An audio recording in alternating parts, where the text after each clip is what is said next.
우리 옆에 계신 우리 가족들과 함께 인사하겠습니다. 사랑합니다. 축복합니다. 다시 로마서 말씀을 보겠습니다. 1장에서 4장까지 마쳤고 5장부터 다시 말씀을 보는데, 제가 지난주에 치과에 다녀왔습니다. 제가 다니는 치과에 가면 지하에 차를 대고 주차장을 나오면 지하에 골프장이 있었습니다. 근데 골프장 문이 이렇게 굳게 닫혀 있더라고요. 엘리베이터를 타고 2층에 올라가면 치과가 있는데, 치과 옆에 헬스 클럽이 있고 그 옆에 필라테스 하는 데가 있습니다. 그런데 가보니까 그것도 적막하기 그지없었습니다. 문이 닫혀 있었습니다. 코로나가 지난 한 해를 전 세계를 강타했지만 여전히 그 여파는 지금도 지속되고 있다는 것을 제가 치과를 가서 그 가게를 보면서 알 수 있었습니다. 여전히 진행 중이고 1년 가까이 됐지만 여전히 낯설기도 합니다. 물론 그 상황을 극복해 보려고 여러 가지 노력들을 많이 하지만 쉽지 않은 상황에 있죠. 뭔가 돌파구를 찾기 위해서 거리두기 단계에도 불구하고 문을 열고자 하는 사람들이 이야기가 있고, 고육지책으로 그들도 어쩔 수 없이 그런 마음과 그런 상황에 직면했을 겁니다. 그런데 염려가 되는 건 그 돌파구가 자칫 우리를 더 어렵게 우리를 올가매는 포승줄이 되지는 않을까 하는 염려가 있기도 합니다. 문제는 지금 상황에서 정답이 없다는 겁니다. 이렇게 하는 것이 정답이다, 이렇게 해야만 한다라고 말할 수 없고, 이럴 때에는 서로가 서로를 인정해주고 상호 존중하고 신뢰를 가지고 배려해주면서 함께 하기 위해서 애쓰는 태도와 자세, 그것이 지금의 시기를 극복해 갈 수 있는 가장 중요한 태도이자 자세가 아닐까 생각합니다. 그런데 이런 상황에도 불구하고 한 가지 분명한 건 있습니다. 그건 뭐냐면, 이 순간에도 하나님은 우리를 다스리고 계시고 하나님은 우리와 함께 하신다는 겁니다. 하나님은 이 세상을 통치하고 계시고 우리와 함께 하면서 우리를 인도한다는 사실만큼은 이 상황 가운데서도 분명한 사실입니다. 즉, 하나님의 섭리가 지금 여기에 우리와 함께하고 있다는 겁니다.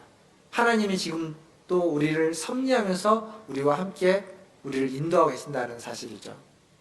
오늘은 그 하나님의 섭리에 대해서, 우리와 함께 해주시는 하나님의 구원의 섭리에 대해서 같이 말씀을 보면서 좀 생각해 보려고 합니다. 개인의 인생은 모두가 다 다릅니다. 처한 상황도 다르고 처한 환경도 다르고 겪는 일들도 다 다릅니다. 그러나 하나님의 섭리는 모두에게 동일합니다. 구원에 이르게 하시고 구원으로 이끄시고 구원의 역사는 모두에게 동일하다는 사실을 먼저 기억하시고, 또 오늘 말씀을 보면서 꼭 하나 기억할 이미지가 있습니다. 그건 뭐냐면, 오늘 설교 제목이 KTX의 출발과 도착, 그 어디쯤이라는 설교 제목인데, 뭘 기억하냐면, KTX를 탄다고 했을 때 그것을 출발하는 출발역과 그리고 도착하는 종착역이 있습니다. 그것을 타고 가는 우리들의 모습, 그것을 한번 머리에 마음속에 좀 새겨두고 오늘 말씀을 들으면 좋겠습니다. 출발지인 서울은 어쩌면 이미 출발했기 때문에 과거일 것이고, 종착지인 도착하는 광주가 됐던 부산이 됐던 종착지는 우리가 도착할 미래가 될 것입니다. 그리고 지금 우리는 그 어디쯤엔가 KTX 선로 위에 KTX를 타고 가고 있는 현재의 모습이죠. 이 그림을 가지고 오늘 말씀을 좀 보겠습니다. 먼저 구원의 출발지, 하나님의 섭리의 출발지는 구원의 과거라고 이야기할 수 있습니다. 오늘 말씀을 보면 5장 1절과 2절을 보면, 그리스도로 말미암아 믿음으로 하나님의 은혜에 들어감을 얻었다라고 되어 있죠. 하나님의 은혜에 들어갔다라는 말은 좀 다른 말로 번역을 해보면 소개받았다, 소개되었다라는 뜻입니다. 즉, 그리스도께서 우리를 하나님의 은혜 가운데 하나님에게 소개해줬다는 얘기입니다. 어느 회사의 대표를 만나러 가려면 비서실을 통과해야만 합니다. 비서실을 통과해서 왔다라고 이야기하고 그 비서를 통해서 안내를 받고 인도를 받아서 만나게 되는 거죠. 하나님의 은혜가 뭡니까? 하나님의 은혜는 우리가 하나님의 후손이고 아브라함의 후손이고 하나님의 백성이라는 것입니다. 우리는 하나님의 은혜 안으로 들어간다는 건 그리스도로 말미암아서 그리스도가 우리를 하나님의 백성으로 아브라함의 후손으로 하나님께 소개해서 하나님께로 나아가게 된다라는 이야기이기도 합니다. 그러니까 우리는 이미 그리스도로 말미암아서 하나님의 백성으로 소개되었고, 우리는 이미 그리스도로 말미암아서 하나님 아브라함의 후손으로 소개된 자라는 거죠. 그렇게 우리에게는 은혜가 주어졌습니다. 그리스도가 우리에게 주어진 것이 은혜인데, 그 그리스도가 우리를 또 다른 은혜의 자리로 우리를 인도하고 소개하고 있다는 거죠. 그래서 사도 요한은 요한복음 1장 16절에서 이렇게 이야기합니다. 우리가 다 그의 충만한 데에서 받으니 은혜에 의해 은혜다 라고 이야기합니다. 그리고 사도 바울은 이것을 고린도전서 15장 10절에서 이렇게 얘기합니다. 나의 나된 것은 다 하나님의 은혜라고 강조합니다. 그러니까 우리가 결국 구원은, 하나님의 섭리는 어디에서 출발하냐면 은혜에서 출발하고 있습니다.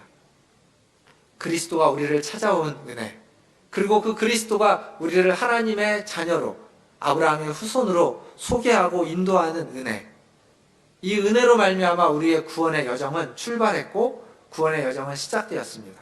그리고 지금 우리는 그 구원의 여정 가운데 있는 겁니다. 그러면 구원의 종착지는 어딜까요? KTX를 타고 도착하는 어느 그 지점과 같은 그 종착지는 어디겠습니까? 로마서 5장 2절, 읽었던 본문의 2절 마지막 후반부에 가보면 하나님의 영광을 바라고 즐거워한다 라고 되어 있습니다. 바라는 것이 있는 거죠. 소망하는 것이 있습니다. 그것이 무엇이냐면 하나님의 영광입니다. 하나님의 영광이 구원의 종착지, 구원의 목적이 되는 겁니다. 믿음으로 의롭다함을 받아서 구원을 시작한 사람은 어디까지 이르러야만 하냐면 하나님의 영광까지 이르러야만 한다는 겁니다. 구원의 완성이 그것이죠. 요한일서 3장 2절에 보면 사도 요한이 이런 말씀을 합니다. 사랑하는 자들아, 우리가 지금은 하나님의 자녀라. 장래에 어떻게 될지는 아직 나타나지 아니하였으나 그가 나타나시면 우리가 그와 같을 줄을 아는 것은 그의 참모습 그대로 볼 것이기 때문이니. 지금 우리가 하나님의 자녀다라고 이야기하고 있습니다. 지금 분명히 하나님의 자녀지만 장래에 어떻게 될지는 아직 나타나지 아니했다. 아직 모른다는 거죠. 지금 우리는 아직 미완성이라는 겁니다. 완성되지 않았다라고 이야기합니다. 그러나 그리스도가 오시면, 그리스도가 나타나면 완성될 것이다 라고 이야기하는 거죠. 그것을 바라고 소망하는 겁니다. 우리는 아직 완성되지 않은 모습입니다. 옆에 사람 한번 볼까요? 가족들 한번 보시면서 완성되지 않은 모습입니다. 나이와 상관없습니다. 연세가 많으신 어르신들도 마찬가지고 아직 나이가 젊은 아이들도 마찬가지입니다. 우리는 다 하나님 안에서, 하나님 앞에서는 미완성된 존재들입니다. 근데 그리스도가 오시면, 그때가 되면 우리는 완성된 존재로, 하나님의 영광스러운 존재로 변화될 것입니다. 그래서 하나님의 영광을 바라고 소망하는 거죠. 하나님의 영광이 구원의 미래, 구원의 최종 목적이라면 그것을 바라고 소망하는 우리의 삶은 어떠해야만 할까요? 요한복음 15장 8절을 보면 사도 요한이 이렇게 얘기합니다. 너희가 열매를 많이 맺으면 내 아버지께서 영광을 받으실 것이요 너희가 내 제자가 되리라. 하나님의 영광을 바라는 사람, 하나님의 영광을 소망하는 사람, 그 사람은 어떤 삶을 살아야만 하냐면 열매를 많이 맺는 사람, 삶을 살아야만 합니다. 열매를 많이 맺으면 하나님이 영광을 받으실 거다라고 이야기하고 있습니다. 사람들은 영광을 구합니다. 그런데 자기의 영광을 구하죠. 자기의 유익을 구하고 자기의 이익을 구하고 또 자기의 명예를 구합니다. 그러나 하나님의 영광을 바라는 사람은 자기의 이익과 자기의 영광이 아닌 하나님의 이익과 하나님의 영광을 우선시하는 사람입니다. 우리의 어떠함이 아니라 하나님의 어떠함을 생각하면서 살아가는 사람, 그 사람이 하나님의 영광을 구하는 사람입니다. 죄수들의 어머니라고 불려지는 캐서린 로즈라는 분이 계십니다. 아마 제가 기억하기로는 1937년도에 그분이 교통사고를 당해서 사망을 했습니다. 그런데 이분이 그 전까지 하나님의 사랑을 받고 하나님의 사랑을 실천하기 위해서 매일매일 무슨 일을 했냐면 교도소를 찾아갑니다. 재소자들을 만나고 그 재소자들과 이야기를 하고 글을 모르는 사람들에게는 글을 가르쳐주고 그리고 그들의 실제적인 필요를 채워주는 일을 그는 평생 해왔습니다. 그러다 어느 날, 그날도 교도소를 가기 위해서 차를 운전하고 가다가 교통사고를 당해서 사망을 하게 됩니다. 그 소식을 교도소에 있는 재소자들이 듣게 되죠. 그들이 듣고 너무 안타까워합니다. 그래서 어떻게 하면 좋을까 고민하다가 이 장례식이 이루어지는 날, 외국의 장례식은 우리처럼 뭐 3일장을 하면서 이렇게 매일매일 방문하는 것이 아니라 장례가 나면 하루 장례식, 예식을 치릅니다. 그 예식에 재소자들이 마지막 가는 길을 함께하고 싶었던 겁니다. 참여하고 싶어서 재소자들이 교도소장을 찾아가죠. 우리가 그 장례식에 좀 가고 싶다고. 교도소장이 이제 고민을 합니다. 고민을 하지만 그러면 죄수들 중에 대표 몇 명이 좀 갔다 오면 좋겠다라고 이야기를 합니다. 그러자 그 재소자들이 대표 몇 명이 아니라 우리 모두가 가고 싶다고. 근데 그 교도소에 재소자가 몇 명이 있었냐면 600명 있었습니다. 600명. 그 중에는 흉악범을 비롯해서 무기징역을 받은 사람들도 있고, 그 600명이 다 가겠다는 겁니다. 이게 교도소장이 보내줄 수 있을까요? 못 보내주죠. 그런데 안 된다고 이야기하자 그들이 이렇게 이야기했습니다. 우리를 믿지 마시고, 우리는 믿을 만한 사람이 안 되니까 우리를 믿지 마시고 캐서린 로즈 여사를 믿으십시오. 우리는 그분이 베풀어 주신 사랑을 배신하지 않을 겁니다. 그분의 사랑을 더럽히지 않을 겁니다. 어떻게 했을까요? 그 후로도, 그 전에도, 그 후에도 없었던 일입니다. 600명 전부가 다 그 장례식에 참여했습니다. 그래서 800m나 되는 운구 행렬을 만들어줬고, 모두가 다 교도소 안에 있었던 그 들풀들에 있는 꽃을 하나씩 가지고 가서 그 장례식에 바쳤다고 합니다. 그리고 한 사람도 예의 없이 다 돌아왔습니다. 하나님의 영광을 구한 캐서린 로즈 여사의 삶의 열매다라고 이야기할 수 있습니다. 물론 그것이 그 재소자들이 다 착한 사람이 됐다는 것을 말하지 않습니다. 그들은 여전히 죄수이고 여전히 그들이 벌을 지었고 그 후에도 그들은 그러한 길을 갔을지도 모릅니다. 그러나 그때 일어났던 그 일은 그 로즈 여사가 살았던 그 삶의 열매였고, 열매다라고 말할 수 있고 하나님의 사랑의 열매다라고 말할 수 있습니다. 사랑하는 성도 여러분, 우리의 삶에 이런 열매 하나쯤 맺을 수 있다면 그것만큼 귀한 일이 없을 겁니다. 뭐 수십 명, 수백 명의 열매가 아니라 한 사람, 두 사람이라도 우리가 살아가면서 우리의 삶 가운데서 아름답고 선한 열매로서 맺을 수 있다면 그것만큼 한 사람의 인생을 바꾸고 그 한 사람의 인생을 새롭게 만들고 변화시킬 수 있다면 그것만큼 귀한 열매가 없고, 그것이 바로 하나님의 영광을 구하는 삶이라고 말할 수 있을 겁니다. 그게 우리의 삶의 목적이 되어야만 할 겁니다. 저는 입양이라는 거 있죠, 입양. 입양을 굉장히 귀하게 생각합니다. 그래서 저희도 예전에 입양을 좀 하려고 노력을 했고, 그 과정도 다 밟아왔습니다. 여기 기회가 되지 못해서 입양을 하지는 못했지만, 근데 입양은 한 아이의 인생을 바꾸는 일입니다. 입양을 하면 한 아이의 인생은 완전히 달라집니다. 그런데 최근에 그 입양한 한 아이가 아동학대를 받아서 죽음에 이른 사건이 있었죠. 그래서 지금 아마 정이나 미안해 라는 이름으로 많이 사회적으로 이슈가 되고 있습니다.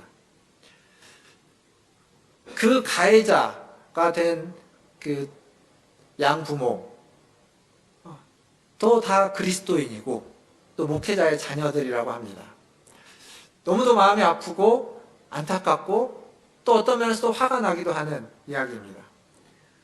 분명 입양은 한 아이의 인생을 바꾸는 결정입니다. 근데 그 못지않게 한 아이의 인생을 바꾸는 것은 아동학대입니다.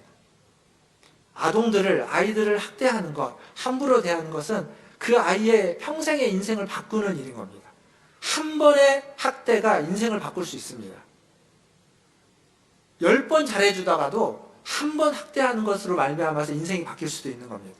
그래서 그 한 번을 하지 않아야만 합니다. 근데 우리가 그게 쉽지 않죠.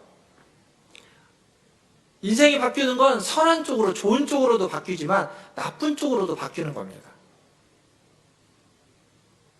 바뀌지 않도록, 나쁜 쪽으로 가지 않도록 선한 쪽으로 바뀌도록 해야만 하는 사명인 거죠. 우리가 맺어야만 하는 열매는 나쁜 쪽, 악한 열매가 아니라 선하고 아름다운 열매만 하는 겁니다. 모든 사람을 향하여서, 모든 상황 속에서 많은 열매를 맺을 필요는 없지만, 그러나 선하고 아름다운 열매를 맺기 위해서 우리는 노력하고 살아가야만 합니다. 많은 이들을 위한 것이 아니어도 딱 한 사람이라도, 그것이 가족 중에 한 사람이라도 진심으로 더 사랑하고 그의 삶이, 그의 인생이 변화되고 바뀌기 위해서 사랑해주고 품어주고 선한 쪽으로, 아름다운 쪽으로 열매 맺기를 위해서 수고하는 것, 그러한 삶의 열매들이, 선하고 아름다운 열매들이 저와 여러분에게 있기를 주님의 이름으로 축원합니다. 구원의 출발, 과거, 그리고 구원의 종착지, 구원의 미래에 대한 이야기를 했다면, 지금 우리가 살아가고 있는 현재의 구원의 모습은 어떠해야만 할까요? 오늘 우리가 읽었던 로마서 말씀을 생각해 보면, 예수 그리스도로 말미암아서 1절에 그렇게 표현되어 있죠. 예수 그리스도로 말미암아서 하나님과 화평을 누리자. 하나님과 화평한 삶이 바로 구원의 현재의 모습이야만 합니다. 하나님의 영광에 이를 때까지, 그 종착지에 이를 때까지, KTX를 타고 목적지에 이를 때까지 그 선로를 이탈하지 않고 그 위에 있어야만 안전한 것처럼, 하나님과의 화평, 하나님과의 평화라는 선로 위에서 우리는 머물러 있어야 됩니다. 만약 거기에서 벗어나 버리면 사고가 일어나는 거죠. 탈선되면 사고입니다. 하나님과 화평에서 벗어나서는 안 되는 겁니다. 구약의 신명기에 보면, 신명기의 핵심은 무엇이냐면 하나님을 사랑하고 그 하나님의 명령에, 하나님의 규례에 순종하라는 겁니다. 거기를 벗어나면, 불순종하게 되면, 그러면 사고가 난다는 거죠. 너희가 망하게 될 것이다. 너희가 다른 사람들로부터 진탕과 비난과 그러한 모욕을 받을 것이다. 그게 신명기의 핵심입니다. 근데 신명기 30장에 가면 그 핵심에 대해서 이렇게 이야기합니다. 불순종하게 되면 너희가 망하게 될 것이다. 불순종, 탈선이라는 겁니다. 하나님과의 관계에서 벗어나 버리면, 그 화평에서 그 화평을 이루지 못하면, 그러면 망하게 될 것이다 라는 거죠. 그러면 어떻게 그 화평의 관계를, 그 선로를 이탈하지 않고 계속 나아갈 수 있을까요? 바울은 그것을 오늘 말씀에서 3절과 4절에서 이야기해 줍니다. 뭐라고 말하냐면, 바울은 이렇게 이야기하는 거죠. 화평을 누리는 방법. 우리가 환난 중에도 즐거워하나니 이는 환난은 인내를, 인내는 연단을, 연단은 소망을 이루는 줄 알미라. 환난은 인내를, 인내는 연단을, 연단은 소망을 준다는 겁니다. 이게 하나님과 우리를 화평하게 하기 위한, 그 선로를 이탈하지 않게 하기 위한 하나님의 전략이자 계획입니다. 환난이 즐거운 사람은 아무도 없습니다. 고난을 좋아하는 사람은 아무도 없습니다. 만약 그것이 즐겁고 좋다면 그 사람은 문제가 있는 사람일 겁니다. 아무도 좋아하지 않습니다. 행복하지 않습니다. 무겁고 힘든 일입니다. 그러나 그것이 우리에게 어떤 다른 것을 만들어낼 수 있다면 그것이 가치 있는 일이긴 합니다. 2020년 한 해 동안 우리는 굉장한, 전 세계가 환난 가운데 있었다라고 이야기할 수 있습니다. 무겁고 힘들고 괴로운 일입니다. 더욱더 무겁고 힘들고 괴로운 일은 그것이 언제 끝날지 모른다라는 불안함입니다. 만약 1년 혹은 반년, 아니 앞으로 1년 뒤면 완전히 해결된다라는 보장이 있다면 어떻게든지 1년을 버텨낼 수 있을 겁니다. 그런데 그런 기약이 없습니다. 백신이 나오고 여러 가지가 나오지만 그것이 우리에게 어떠한 영향이 있을 거라고 기대하고 소망하지만 그러지 않으면 어떡할까라는 불안함이 여전히 존재하는 것도 사실입니다. 근데 중요한 건 오늘 이 말씀은 바울은 뭐라고 말하냐면 환난은 인내를 만들어내고 인내는 연단을 소망을 만들어낸다는 건 환난이, 그 고난이, 그 어려움이 그것으로 끝나지 않는다는 겁니다. 하나님이 그것으로 끝나지 않게끔 그 환난을 통해서 무엇인가를 만들어내고 그 무엇인가를 통해서 마지막까지 그 소망에까지 이르도록 하나님이 이끄시고 인도하신다라고 이야기하는 겁니다. 환란이 만들어내는 인내, 그 인내는 우리를 다른 것에 집중하지 않게, 다른 것에 그 산만하지 않게 어느 것 하나에만 딱 집중하게 만들어주는 힘이 있습니다. 세상의 것을 기웃거리지 못하도록 하는 거죠. 고난과 어려움을 당하면 그 고난과 어려운 것 때문에 그것 하나에만 몰입하게 됩니다. 다른 것들이 다 중요하지 않습니다. 다 필요 없게 되고 어느 것 하나, 그리고 어느 것 하나에만 집중해서 계속 그것을 묵상하고 그것을 빠져들게 만들죠. 그게 환난이고 고난입니다. 하나님은 그걸 통해서 우리에게 그런 인내, 주변의 산만한 것들을 다 제거해 나가시는 거죠. 그리고 그 인내하는 자는, 그것을 견뎌내는 자는 연단에 이르는 겁니다. 테스트를 통과한다는 겁니다. 하나님은 우리를 그렇게 테스트를 통과하게끔 만들어 주신다는 거죠. 어디를 들어가려면, 어느 회사에 취직을 하려면 취직 시험, 취직 테스트를 보게 되죠. 학교를 가려면 학교의 시험을 보고 들어가는 것처럼 테스트를 통과하는 겁니다. 그래서 그에 합당한 사람으로 만들어가는 겁니다. 그러니까 환난은 인내를 만들어주고, 그 인내하는 자는 그 테스트, 연단을 통과해서 어디에 이르게 되냐면 소망에 이르게 된다라고 지금 바울은 이야기하는 겁니다. 소망을 가지고 살아가는 사람. 소망이 있다면 환난이 있어도 견뎌낼 수 있습니다. 소망이 있다면 어려움이 있어도 참아낼 수 있습니다. 소망을 가지고 살아가는 사람으로 만들어준다는 거죠. 나무는 큰 나무일수록 바람 잘 날이 없다고 이야기합니다. 왜냐하면 더 많은 바람을 받기 때문입니다. 작은 나무는 바람을 많이 받지 않지만 큰 나무는 바람에 더 많이 흔들리고 더 많이 휘청거리고 더 많이 바람으로부터 위협을 느끼게 되는 겁니다. 자라고 성장하면 성장할수록 큰 바람을 맞게 되고, 큰 사람이면 큰 사람일수록 큰 어려움을 겪게 되는 겁니다. 그때 성경에 있는 이 말씀을 하나 기억하면 좋겠습니다. 고린도후서 4장 17절. 로마서를 썼던 바울이 고린도후서에서 했던 이야기입니다. 이렇게 적혀 있죠. 우리가 잠시 받는 환난에 경한 것이 지극히 크고 영원한 영광에 중한 것을 우리에게 이루게 함이니. 이것이 하나님의 법칙입니다. 이것이 하나님의 은혜입니다. 잠시 받는 환난에 경한 것, 가벼운 환난, 짧은 환난을 우리는 받고 있습니다. 그런데 그것이 무겁고 중한 것을 이루러 간다는 겁니다. 크고 가치 있는 것을 만들어준다는 거죠. 그러니까 환난은 분명히 우리에게 있지만, 그리고 그 환난은 우리가 즐거워할 수 있는 것이 아니지만, 그러나 그것은 우리가 이후에 우리에게 주어지는 것에 비하면 가벼운 것이고, 그리고 그것은 이후에 우리에게 주어지는 영원한 것에 비하면 짧은 것이라는 이야기입니다. 그래서 그 환난을 견디면 크고 중한 것, 영원한 것이 우리에게 주어진다는 거죠. 엄청난 이야기고 엄청난 소식이라고 말할 수 있습니다. 이런 환난을 통해서 하나님은 우리를 변화시켜가고 그리스도의 성품을 만들어가는 겁니다. 말씀을 맺겠습니다. 오늘 말씀은 C.S. 루이스가 자신의 책에서 했던 이야기로 말씀을 맺으려고 합니다. 그는 이렇게 이야기합니다. 화가는 그림을 그리다 망치면 그 그림의 물감을 다시 긁어냅니다. 그러나 화가는 망친 그림의 물감을 긁어내지 그 그림을 그린 캔버스를 찢어버리지는 않습니다. 이처럼 하나님은 어떤 경우에도 우리의 인생을 찢어버리지는 않습니다. 어떤 상황에서도 우리를 포기하지 않습니다. 그냥 긁어내는 것입니다. 잘못 그려진 것을 긁어내는 것이지 망가뜨리는 것이 아닙니다. 긁어내고 다시 그리실 겁니다. 2021년 이제 우리의 인생의 캔버스 가운데 잘못 그려진 것이 있다면 하나님은 긁어내시고, 그리고 그것을 새롭게 다시 그려내실 줄 믿습니다. 하나님을 의지하고 이 하나님의 섭리를 의지하고 이 하나님과 화평을 누리는 삶을 계속 살아나가신다면 은혜로 시작한 우리의 구원이 하나님의 영광의 자리까지 도달하는 그 길 가운데 그 은혜를 맛보게 될 줄 믿습니다.